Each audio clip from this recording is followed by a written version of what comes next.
I can't wait." With a sigh of contentment, she added, "I'm sure if it weren't for all this, I would be terribly sad about leaving here."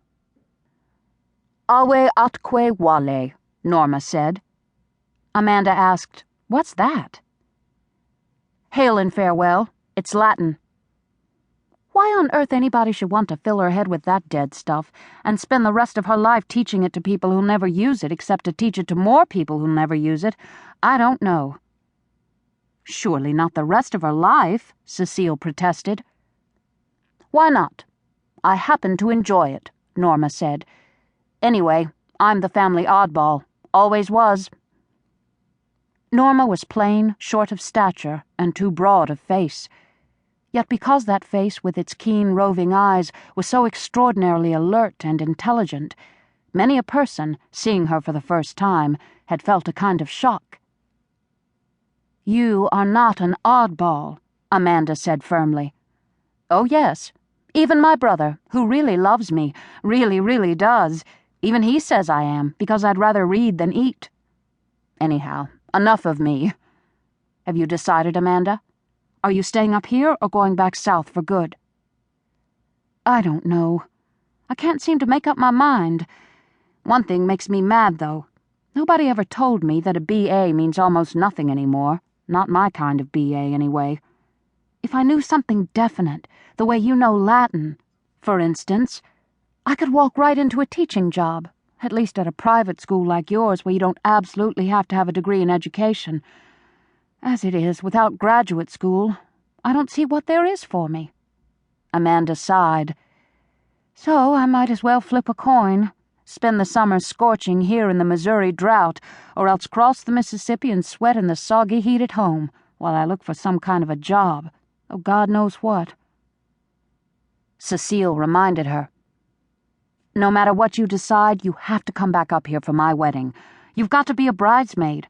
I'm paying the airfare and buying the dress, so no argument about it." "Come stay for a couple of weeks with me," Norma urged. "I've a hunch that might help you solve your problem, if you know what I mean." "No, I don't know what you mean." Amanda had a way of discarding at will, or else retaining, her native accent.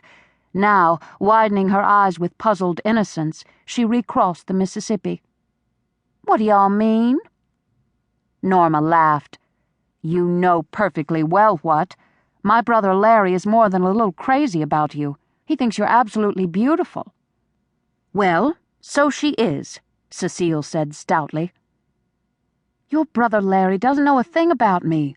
I've been in your house only twice for 2 weeks each time. What can you tell about a person in those few days?" "You can tell plenty," Cecile declared, still stoutly. "Why, Peter and I both knew after the first 3 days, right here on this campus. Peter Mack, the senior, and Cecile Newman, the freshman. It was all unheard of, and still we both knew, no matter what anybody said." Amanda studied her fingernails. Shell-pink ovals with white tips in the French style.